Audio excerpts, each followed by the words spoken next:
आऊज़ुबिल्लाहिमिनश्शैतानिर्रजीम बिस्मिल्लाहिर्रहमानिर्रहीम अस्सलामु अलैकुम वरहमतुल्लाहि वबरकातुहू। व्यूअर्स, मैं हूं मोहम्मद नदीम और आप देख रहे हैं एच-टेक IT एजुकेशन। व्यूअर्स, आज का मेरा टॉपिक है एक्सेस स्पेसिफायर इन C++। आज हम देखेंगे कि एक्सेस स्पेसिफायर को क्लासेस के अंदर कैसे यूज़ करते हैं और इसके साथ हम ये देखेंगे कि प्राइवेट एक्सेस स्पेसिफायर क्या होता है, प्रोटेक्टेड एक्सेस स्पेसिफायर क्या होता है, एंड लास्ट में हम ये देखेंगे कि पब्लिक एक्सेस स्पेसिफायर क्या होता है। तो इन तीनों को हम क्लासेस के अंदर यूज़ करके देखेंगे और इनका इफ़ेक्ट देखेंगे। इनको एक्सेस मॉडिफायर, कुछ लैंग्वेजेस के अंदर एक्सेस मॉडिफायर भी कहते हैं, लेकिन यहाँ पे हम इसे C++ प्रोग्रामिंग में आम तौर पे एक्सेस स्पेसिफायर कहा जाता है, जो कि आपके पास 3 कीवर्ड्स होते हैं, प्राइवेट, प्रोटेक्टेड एंड पब्लिक। तो चलिए चलते हैं और इनको क्लासेस के अंदर यूज़ करते हैं। सबसे पहले मैं एक क्लास बनाऊंगा यहाँ पे क्लास A के नाम से, और उसके बाद मैं ये करता हूँ कि इसके अंदर 3 सेक्शन बनाता हूँ क्लास के अंदर। ये मैंने एक क्लास डिफ़ाइन की, क्लास A, उसका एक पोर्शन है प्राइवेट, यानी कि प्राइवेट एक्सेस स्पेसिफायर। यहाँ पे मैं कीवर्ड लिखूँगा प्राइवेट और आगे उसका कॉलन आएगा। ये हम पिछली क्लासेस के अंदर यूज़ भी करते रहे हैं कि हम ये कहते थे कि ये प्राइवेट पार्ट है, ये पब्लिक पार्ट है। थोड़ा बहुत पहले ऑलरेडी बताया था, लेकिन ये अब इस वीडियो के अंदर स्पेसिफ़िकली मैं आपको इन तीनों का इम्पेक्ट और इनका यूजेस और इनको अगर इनहेरिटेंस में यूज़ करें तो इसका क्या इम्पेक्ट आता है। प्राइवेट पार्ट के अंदर मैंने एक इंटीजर वेरिएबल बनाई, उसका नाम मैंने रखा प्राइवेट नम, यानी कि प्री का मतलब है प्राइवेट नम। उसके बाद प्रोटेक्टेड की एक वेरिएबल प्रो नम, प्रोटेक्टेड पार्ट के अंदर फिर मैंने पब्लिक पार्ट के अंदर एक वेरिएबल बनाई पब्लिक नम। अच्छा, उसके बाद मैंने कंस्ट्रक्टर, पब्लिक पार्ट के अंदर कंस्ट्रक्टर बनाया क्लास A का, और क्लास A के कंस्ट्रक्टर के अंदर मैंने प्राइवेट जो प्राइवेट मेंबर था, डाटा मेंबर, यानी कि प्राइवेट नम वेरिएबल, उसको 30 असाइन किया, प्रो नम को 40 असाइन किया एंड पब्लिक नम को मैंने 50 असाइन कर दिया। ये मेरे पास एक क्लास डिफ़ाइन हो गई और इसके अंदर मैंने 3 किस्म के मेंबर डिफ़ाइन किए हैं, private member, protected member, public member. और मेंबर्स के अंदर याद रखिएगा कि सिर्फ डाटा मेंबर नहीं हो सकते, प्राइवेट पार्ट के अंदर आपके पास फंक्शन मेंबर्स भी हो सकते हैं, यानी कि मेंबर फंक्शन भी हो सकते हैं। इसी तरह प्रोटेक्टेड के अंदर भी हो सकते हैं, और पब्लिक के अंदर तो आम तौर पे हम बनाते ही हैं।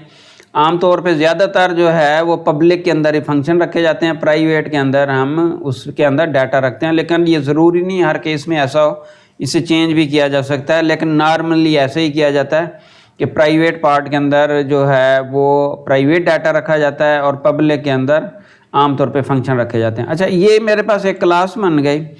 अब मैं एक और काम करता हूँ कि एक और क्लास B बनाता हूँ और इनहेरिट करता हूँ क्लास A को। यहाँ पे मैंने क्लास B बनाई, यहाँ पे मैंने आगे ये इनहेरिट करने का सिंटैक्स है कि कॉलन लगाया, फिर मैंने पब्लिक कीवर्ड यूज़ किया।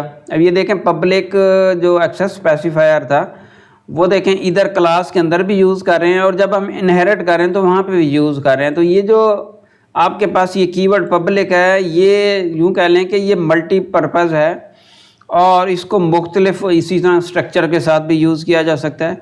तो ये मल्टीपर्पज़ है और इसको मुख्तलिफ मौक़ों के ऊपर यूज़ किया जा सकता है। अब मैंने यहाँ पे पब्लिकली क्लास को, मतलब पब्लिकली मैंने क्लास A को इनहेरिट कर लिया क्लास B के अंदर, और चूँकि अब ये क्लास A इसके अंदर इनहेरिट हो गई है, तो अब हम इसके अंदर देखेंगे कि हम कौन कौन से इसके member, private, protected, public member कौन कौन से एक्सेस कर सकते हैं। उसके लिए मैंने इसके अंदर सिंपल एक पब्लिक फंक्शन बनाया है शो डाटा का, जिसको हम ऑब्जेक्ट के थ्रू आगे जाके कॉल करेंगे। और शो डाटा के अंदर मैंने सिंपली एक एक्स वेरिएबल लिया है, प्रो नम को पब्लिक नम को ऐड कर दिया है और सी आउट एक्स कर दिए ताकि हम अपनी आउटपुट भी देख सकें। अब हम आते हैं मेन प्रोग्राम की तरफ। मेन प्रोग्राम के अंदर जो चीज़ मैंने तरतीब दी है वो ये है कि मैंने यहाँ पे क्लास A का ऑब्जेक्ट बनाया, ऊपर जो हमने डिफ़ाइन किए हैं, और सॉरी ऊपर जो हमने क्लासेस डिफ़ाइन किए हैं उनका ऑब्जेक्ट, ये क्लास A, ये नीचे क्लास B, और उसके बाद ये मेन प्रोग्राम के अंदर मैंने एक ऑब्जेक्ट बना लिया क्लास ए का और एक ऑब्जेक्ट बना लिया क्लास बी का। अच्छा, अब सबसे पहले नंबर पे मैं क्या करता हूँ कि इनको एक्सेस करता हूँ।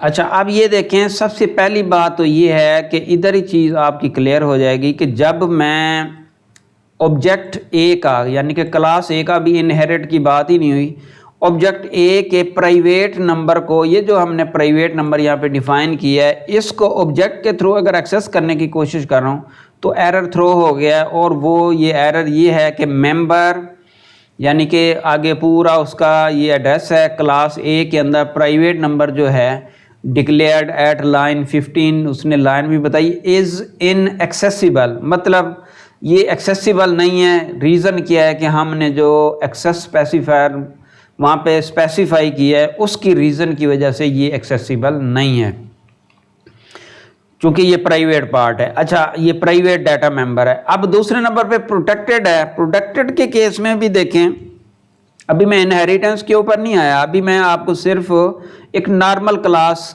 से रिलेटेड चीज़ें बता रहा हूँ। अच्छा, इसके अंदर अगर आप इसके अंदर आप ये देखें कि ये आपके पास इसके बारे में वही मैसेज आ रहा है, declared at line 17।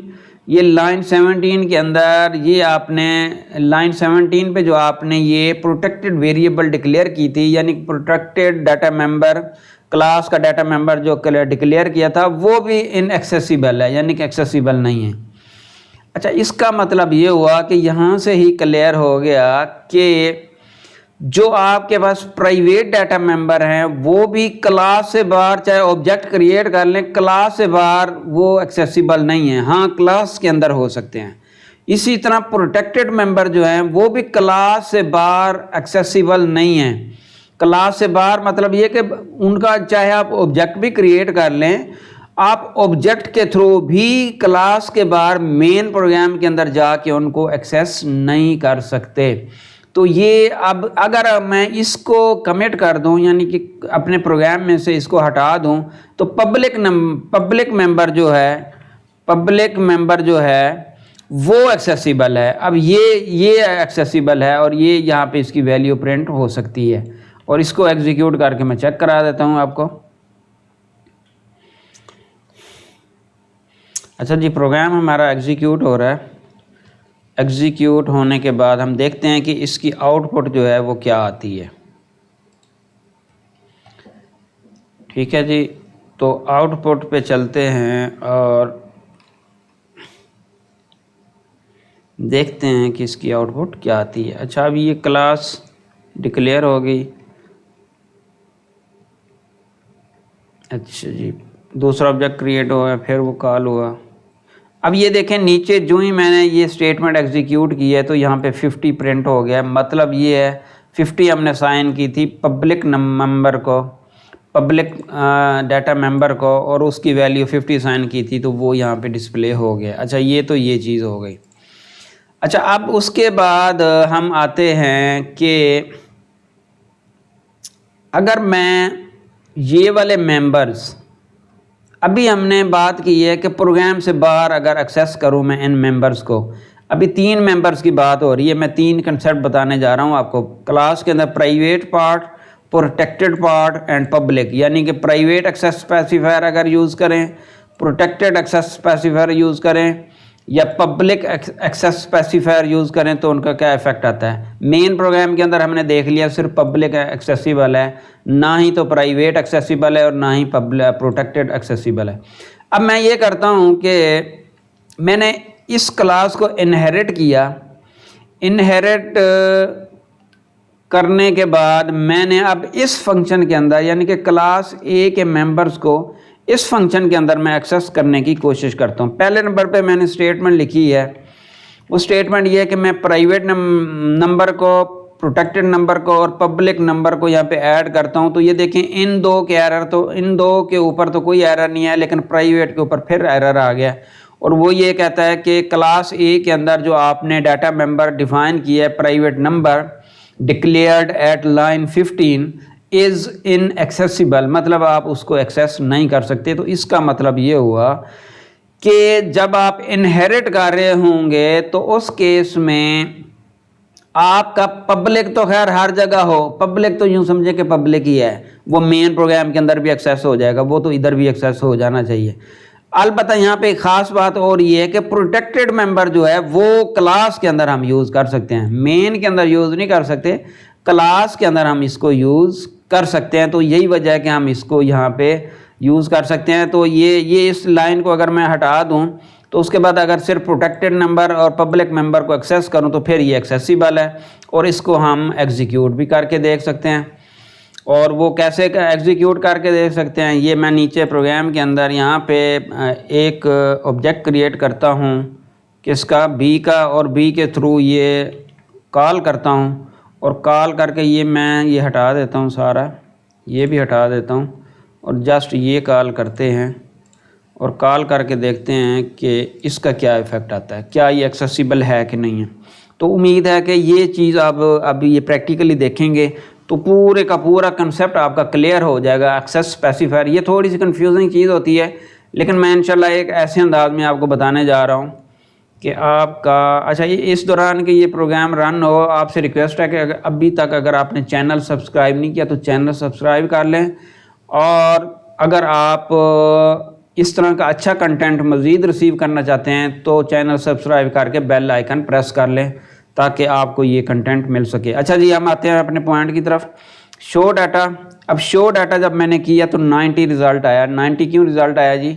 Protective member के अंदर 40 है और पब्लिक मेंबर के अंदर 50 है, तो इन दोनों को ऐड करने के बाद जो वैल्यू यहाँ से हमें सी आउट हुई वो 50 हुई। तो इसका मतलब ये हुआ कि क्लास के अंदर हम ये रूल यहाँ पे इस्टेब्लिश हो गया कि क्लास के अंदर विद इन क्लास हम प्रोटेक्टेड यानी कि इनहेरिटेड क्लास के अंदर पेरेंट क्लास का प्रोटेक्टेड डाटा भी एक्सेस कर सकते हैं, पब्लिक डाटा भी एक्सेस कर सकते हैं। और ये सिर्फ डाटा नहीं हो सकता, इसमें पब्लिक मेंबर्स भी हो सकते हैं और प्रोटेक्टेड मेंबर्स कोई भी होंगे, चाहे फंक्शन होगा या कोई वेरिएबल होगी या कोई भी आप चीज़ इस प्रोटेक्टेड सेक्शन के अंदर डिफाइन करेंगे वो यहाँ पे एक्सेस हो सकता है, लेकिन या मेन के अंदर नहीं हो सकता।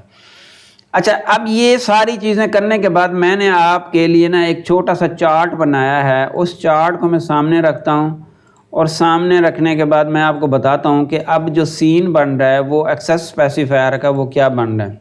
ये एक मैंने .md फाइल बनाई है, ठीक है जी। और आमतौर पे आप देखते होते हैं कि रीड मी के अंदर इस तरह की फाइलें बनती हैं, तो ये मैंने फ़ाइल बनाई है और इसको मैं अब यहाँ पे व्यू कर सकता हूँ। ये अब इसको मैं क्लोज़ कर देता हूँ और अब ये चीज़ जो बताने जा रहा हूँ वो ये है। ये देखें, ये सामने रखें, दोनों चीज़ें सामने रखते हैं। और अब मैं ये आप एक छोटा सा ये टेबल है, अगर आप ये ज़हन में रख लेंगे तो सारी चीज़ें आपकी क्लियर हो जाएंगी। देखें जी, एक्सेस क्लास के अंदर एक्सेस स्पेसिफायर आपने यूज़ करने हों तो सबसे पहले नंबर पे हम देखते हैं प्राइवेट को। प्राइवेट सिर्फ अपनी क्लास के अंदर तो यूज़ हो सकता है, अवेलेबल इन ओन क्लास। इसके अलावा ना तो वो डिराइव्ड क्लास के अंदर यूज़ हो सकता है और ना ही public outside the class use हो सकता है। ये अभी हमने देखा कि प्राइवेट मेंबर जो है ना तो ये नीचे वाली क्लास जो इनहेरिटेड है ना इसमें ये यहाँ पे यूज़ किया था तो एरर आ गया था, ठीक है। और ना ही मेन प्रोग्राम के अंदर हम यूज़ करने जाते हैं तो एरर आ जाता है। इस वजह से यहाँ पे भी नो है, यहाँ पे भी नो है, यानी कि एक्सेसिबल इन ड्राइव्ड क्लास भी नो है, accessible from out class is also no, but accessible in own class yes it can be. अच्छा, उसके बाद दूसरे नंबर पे है प्रोटेक्टेड के अंदर एक नो है, बाकी दोनों यस हैं। कौन सा नो है? आउटसाइड द क्लास, यानी कि यहाँ पे अगर हम एक्सेस करने आए थे तो यहाँ पे हमारे पास ये एरर थ्रो हुआ था और ये देखें दोबारा ये फिर एरर आ गया है। इस केस में भी ये एरर, प्राइवेट के केस में भी एरर आ गया कि इनएक्सेसिबल, इस केस में भी एरर आ गया इनएक्सेसिबल। तो इसका मतलब ये हुआ कि प्राइवेट के केस में ये रूल इस्टेब्लिश हो गया कि अपनी क्लास के अंदर तो वो डाटा हम किसी फंक्शन के अंदर या किसी जगह पे यूज़ कर सकते हैं, लेकिन ड्राइव्ड में भी यूज़ नहीं कर सकते, पब्लिक आउटसाइड द क्लास भी यूज़ नहीं कर सकते, इवन कि आप ऑब्जेक्ट के थ्रू भी क्रिएट यूज़ नहीं कर सकते। प्रोटेक्टेड के अंदर वो जो एक्सेसिबल है within own class yes, accessible in derived class yes, outside the class no.